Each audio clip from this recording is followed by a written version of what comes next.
Hello traders, good evening. आज के इस वीडियो में हम बात करने वाले हैं निफ्टी 50 एंड बैंक निफ्टी के डेली एनालिसिस के बारे में। कल एक्सपायरी है, मंथली एक्सपायरी, और कल हम कैसे ट्रेड कर सकते हैं बैंक निफ्टी और निफ्टी दोनों में, उसके लिए हम आज एनालिसिस करने वाले हैं।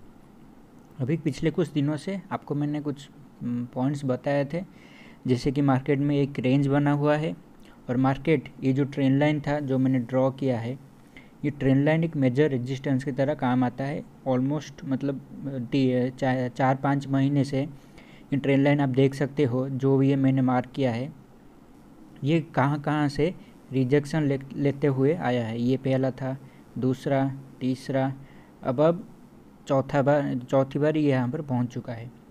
ओके, अभी मैं आपको सिनेरियो बताने वाला हूँ, इसको ध्यान से सुनिएगा, क्योंकि यहाँ पर एक टर्न अराउंड मार्केट दे सकता है, नीचे की तरफ रिवर्सल हो सकता है।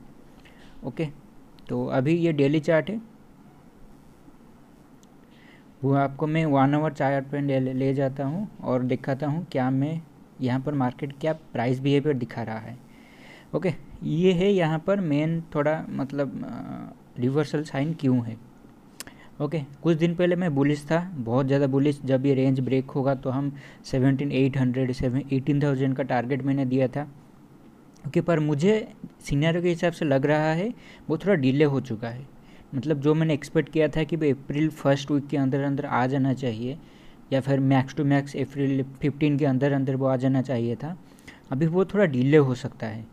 ओके, वो बात की बात है, वो मैं आपको बताऊंगा वीकली एनालिसिस में कि कब मतलब क्या सीनेरियो दिखेगा। कल के लिए बात कर लेते हैं, कल क्या हो सकता है। निफ्टी और बैंक निफ्टी दोनों में कल बड़ा मोमेंटम हो सकता है। पहले आपको बता रहा हूँ उसका रीज़न क्या है। पहले आप देख सकते हो चार्ट में, मार्केट जब एक ये ट्रेंड लाइन के आसपास आता है तो इसको हॉल्ट करना चाहिए। हॉल्ट इन द सेंस, यहाँ पर देखेंगे आप, यहाँ पर मार्केट ने, ये था बुधवार को मार्केट इस ट्रेंड लाइन को टच किया था। ओके, थर्सडे को ये गैप अप खुला, गैप डाउन खुला, और यहाँ पर गैप डाउन खुल के इसको 2 दिन लगा, थर्सडे एंड फ्राइडे 2 दिन ये ट्रेंड लाइन के नीचे रहा। फिर मंडे को उसने ब्रेकआउट दिया। ओके, मंडे को इसने अपसाइड ब्रेकआउट दिया इस ट्रेंड लाइन के ऊपर। मतलब ये 2 दिन इस ट्रेंड लाइन के नीचे सस्टेन किया, जब ये यहाँ पर पहुँच चुका था तब जाके इसने ब्रेकआउट दिया। अभी यहाँ पर क्या सिनेरियो हुआ था, यहाँ पर मार्केट सेम, ये मुझे पता नहीं कौन सा डे था, 3 फरवरी था शायद, फ्राइडे था। ओके, तो फ्राइडे तक मार्केट यहाँ पर पहुँचा, उस सोमवार को शायद फ्लैट खुला, फ्लैट खुलने के बाद नीचे। ये ट्रेंड लाइन एक मेजर रेजिस्टेंस की तरह काम आता है निफ्टी में पिछले 4-5 महीने से। तो ये मतलब आप ऐसा नहीं बोल सकते कि ट्रेंड लाइन पे आ रहा है प्राइस, वो रिजेक्शन करके ब्रेकआउट दे देगा। इसको अगर ब्रेकआउट देना होता, पहली बात ये ट्रेंड लाइन के नीचे रहना चाहिए। ओके, नीचे 2-3 दिन, इसको मिनिमम 2 दिन यहाँ पर सस्टेन करना चाहिए। कल अगर आपको बता देता हूँ यहाँ पर, अभी यहाँ पर आपको बताता हूँ क्या प्राइस के हिसाब से मोमेंटम देखना है। सेम थर्सडे को अगर कल गैप डाउन खुलता है, जैसे यहाँ पर खुला था, यहाँ पर जैसे खुला था गैप डाउन, अगर गैप डाउन खुल जाता है कल 17,400 के नीचे, ओके 17,400 के नीचे, आपको 15 मिनट टाइम फ्रेम में दिखा देता हूँ क्या हो सकता है मोमेंटम। ओके, ये है 15 मिनट टाइम फ्रेम। 17,400 के नीचे अगर ये खुलता है, ओके 4 के नीचे खुलता है, तो हमें एक रेंज बाउंड मार्केट देखने को मिलेगा। जैसे उस केस में हुआ था, मार्केट थर्सडे फ्राइडे यहाँ से लेकर यहाँ तक एक रेंज बना दिया था, मतलब 200-300 पॉइंट के अंदर रेंज बनाया, मंडे को उसने ब्रेकआउट दिया था। तो अगर इसको ऊपर जाना है, पहली बात तो ये गैप डाउन खुलेगा कल। ओके, फ्लैट नहीं खुलेगा।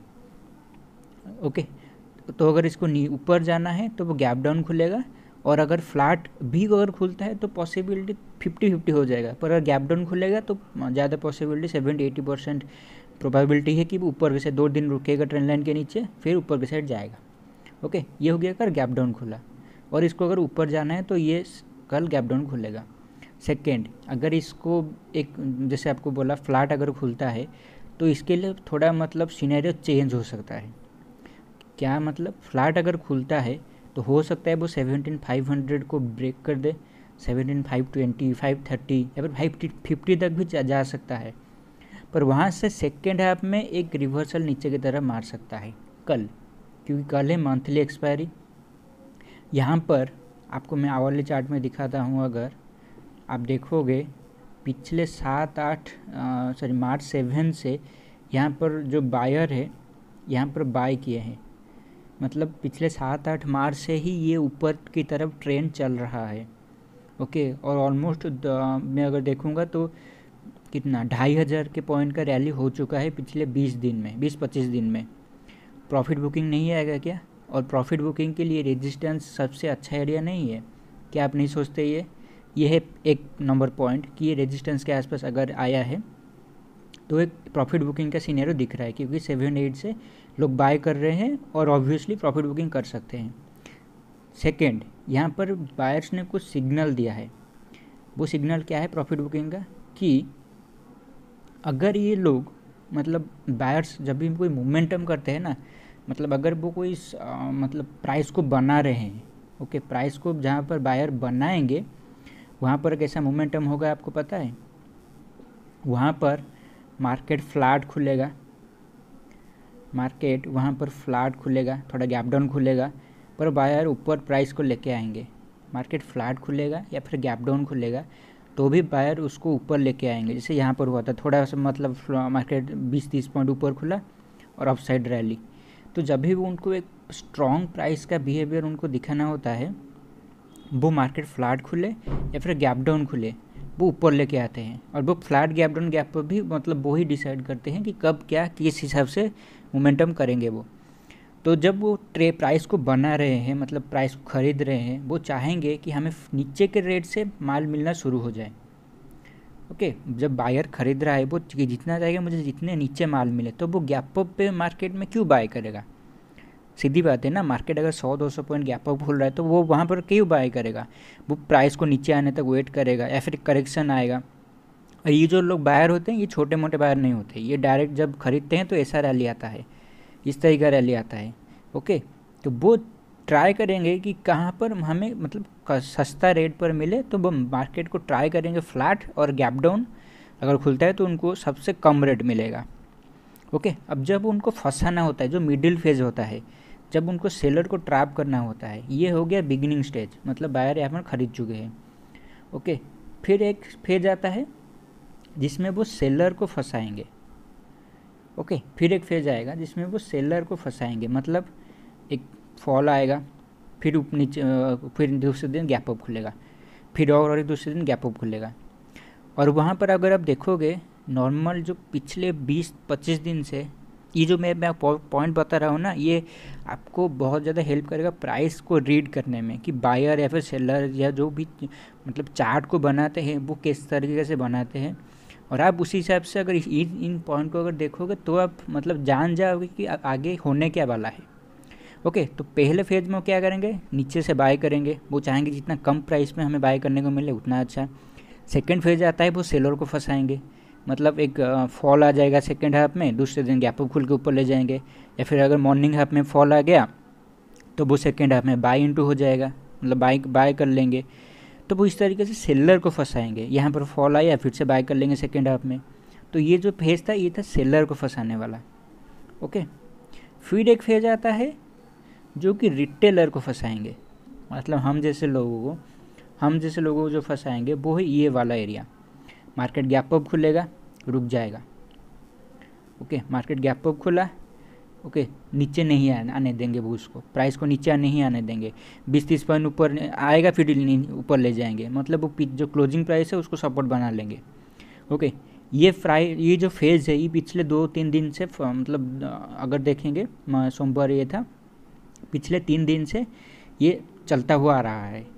ओके, कल है मंथली एक्सपायरी, तो वो यहाँ पर भी एक लॉजिक है कि वो क्या मतलब यहाँ पर क्या कर रहे हैं। अगर प्राइस गैप अप खुलता है, ओके, अगर प्राइस गैप अप खुलता है तो बायर के लिए मतलब क्यों वो गैप अप खोल रहे हैं, आप सोचो खुद। उसका एक रीज़न ये होता है, वो उनको मतलब ज़्यादा एफर्ट नहीं देना पड़ेगा प्राइस को ऊपर लाने के लिए।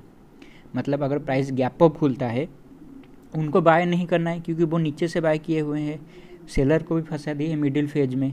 अब अगर मार्केट गैप अप खुलता है तो कौन अट्रैक्ट होके आएगा? गैप अप खुला है, मार्केट प्राइस और ऊपर जाएगा तो रिटेलर्स आएंगे।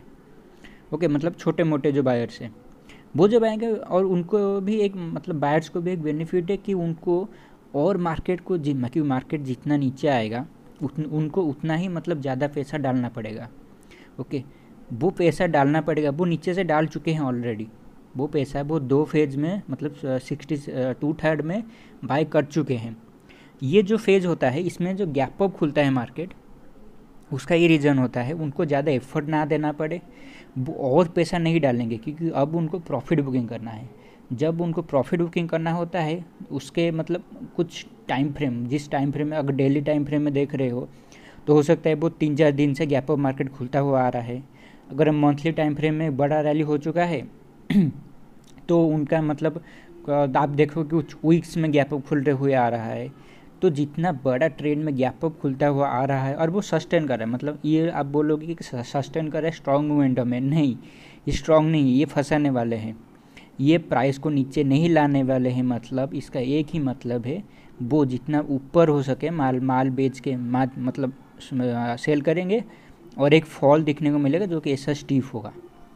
ओके, ऐसा स्टीफ होगा जो फॉल, क्योंकि वो प्रॉफिट बुकिंग जब करेंगे तब वो अच्छा खासा प्रॉफिट बुकिंग करेगा। तो वो ये चाहेंगे हमें जितना ऊपर प्राइस पे मिले, इसलिए वो गैप अप खोलते हैं मार्केट को ताकि उनको ज़्यादा एफर्ट ना देना पड़े मतलब बाय करने के लिए। और जो छोटे मोटे लोग हैं और वो सिर्फ छोटा छोटा पैसा भी डालते जाते हैं, उनको बस प्राइस को ऊपर लाना है। ओके, थर्ड जो फेज़ होता है ये फेज़, उनको इस फेज़ में प्राइस को ऊपर लाना होता है, इसलिए वो गैप अप खोलते हैं मार्केट को और छोटा मोटा पैसा डालते रहते हैं ताकि वो क्लोजिंग प्राइस से सपोर्ट लेते रहते हुए हम जैसे लोग बाय करेंगे तो यहाँ पर वो इसे ऊपर को लाते मतलब प्राइस को लेते हैं। अब वो चाहेंगे कि उनको जितना ऊपर हो सकता है माल मतलब काटने को मिले, कि सही है ना, नहीं, कि वो चाहेंगे हमें जितना ऊपर रेट पर माल मतलब हमें बेचने को मिलेगा उतना है अच्छा है। और कल एक्सपायरी डे है, थोड़ा प्रॉफिट बुकिंग का भी सिनेरियो रहता है मंथली एक्सपायरी में। और पिछले 8 दिनों से जो ये चल रहा है, 8 मार्च 25 डेज से जो चल रहा है, और यहाँ पर जो गैप अप खुल रहे हैं वो ये सिनेरियो दिखा रहे हैं कि जल्दी प्रॉफिट बुकिंग आने वाला है। और एक और सबसे बड़ी बात, मार्केट ये जो गैप्स मतलब जो बना के जा रहा है, आपको मैंने बताया है करेक्शन में मार्केट कभी भी गैप्स क्रिएट नहीं करता है। वो अगर स्ट्रॉन्ग मार्केट वो है, उसको अगर मतलब मान लीजिए कोई अगर गैप मार्केट को नीचे जाना है तो वो गैप्स अगर बना के जाएगा तो फिर से वो आके उसको फिल करेगा। ओके, मतलब वो मौका नहीं देगा, यहाँ पर कोई बायर्स को मौका में नहीं मिल रहा है बाय करने के लिए। मार्केट 200 पॉइंट ऊपर फिर से मतलब जा रहा है, मतलब रेंज बना रहा है, फिर से एक दिन 100-150 पॉइंट ऊपर फिर से एक रेंज बना रहा है। ये सिर्फ एक ही सिनेरियो है, अभी यहाँ पर कोई बड़ा बाइंग नहीं हो रहा है।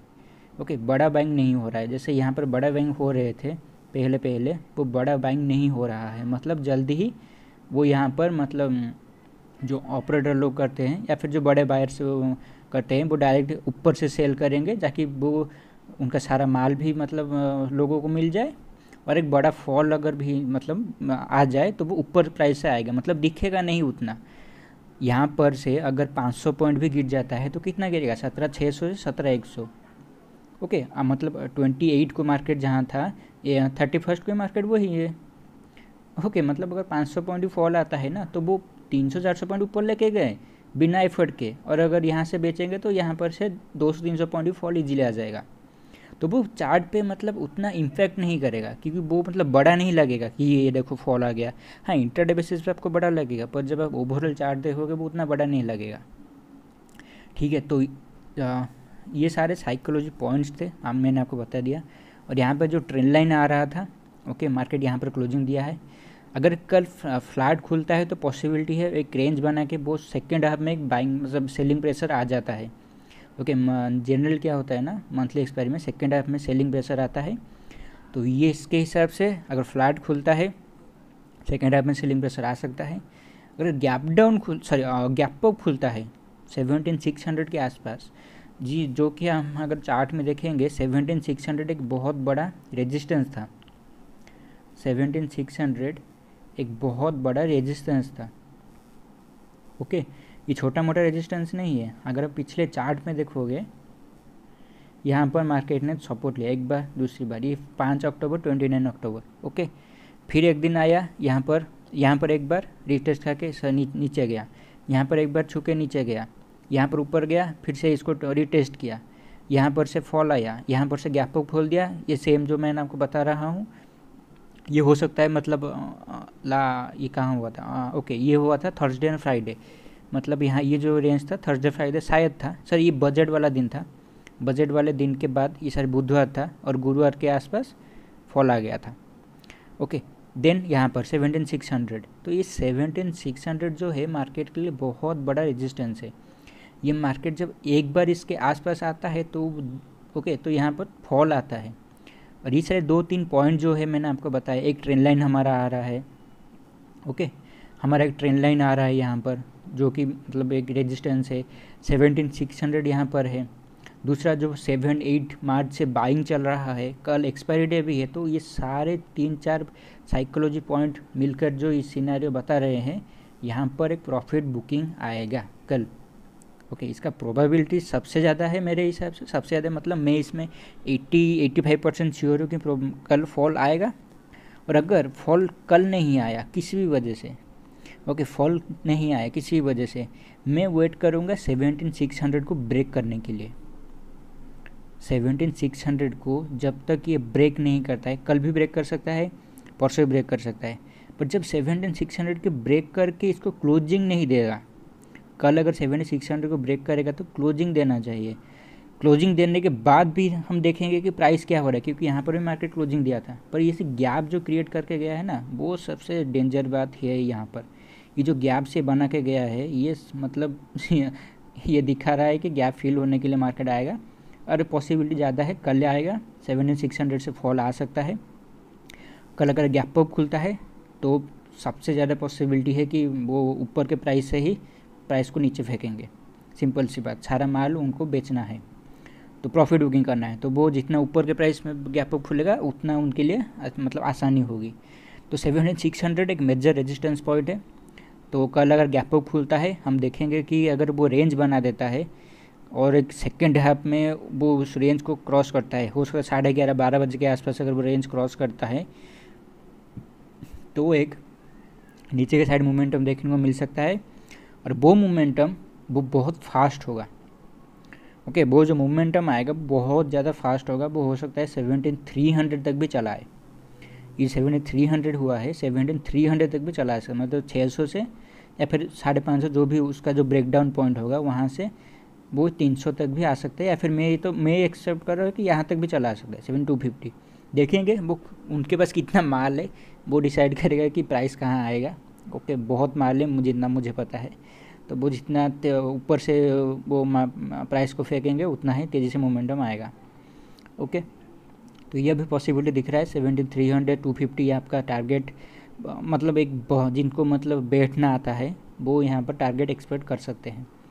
और ब्रॉडर चार्ट में अगर मैं आपको बताऊं, ओके तो यहाँ पर ये जो गैप अप खुल के जा रहा है ये थोड़ा वीकनेस को दिखा रहा है, तो हमें एक प्रॉफिट बुकिंग देखने को मिल सकता है, और इसका कल होने का प्रोबेबिलिटी बहुत ज़्यादा है। ओके तो ये निफ्टी का वीडियो जो है ये 20 मिनट का हो चुका है। इसमें मैंने आपको बहुत कुछ पॉइंट बताया है जो कि मैं एक्सपेक्ट कर रहा हूँ कि आपको मतलब ये हेल्प किया है और आप ये समझ पाए कि प्राइस कैसे मोमेंटम करता है। और कल अगर फॉल आता है तो हमारा जो एनालिसिस है वो मतलब सही होगा, और अगर कल फॉल नहीं आएगा तो क्या जाएगा हमारे हाथ से, कुछ नहीं जाएगा। हम वेट करेंगे 17,600 के ऊपर इसको मतलब सस्टेन करने के लिए, क्लोजिंग देने के लिए। पर ये जितना मुझे प्रोबेबिलिटी लग रहा है कि ये कल भी अगर चला जाता है तो मंडे को भी ये नीचे आएगा। ओके पर फिर भी वो मैं मंडे को मतलब बहुत ज़्यादा मतलब एक्सेप्शनल केस में लूँगा, ठीक है। अभी देखेंगे प्राइस कैसे मोमेंटम कर रहा है, और कल आप थोड़ा मतलब ऊपर के साइड ने नीचे के साइड बैठने के लिए तैयार रहना, ठीक है। तो मैं दूसरे वीडियो में बैंक निफ्टी के ऊपर वीडियो बनाऊंगा कि वहाँ पर एनालिसिस क्या है, वो छोटा होगा क्योंकि इसमें मैंने आपको साइकोलॉजी बता दिया है, उसमें मैं आपको सिर्फ लेवल से बताऊँगा क्या आप कर सकते हो। ओके तो यही बात है निफ्टी में। अभी तक इस वीडियो देखने के लिए शुक्रिया, थैंक यू।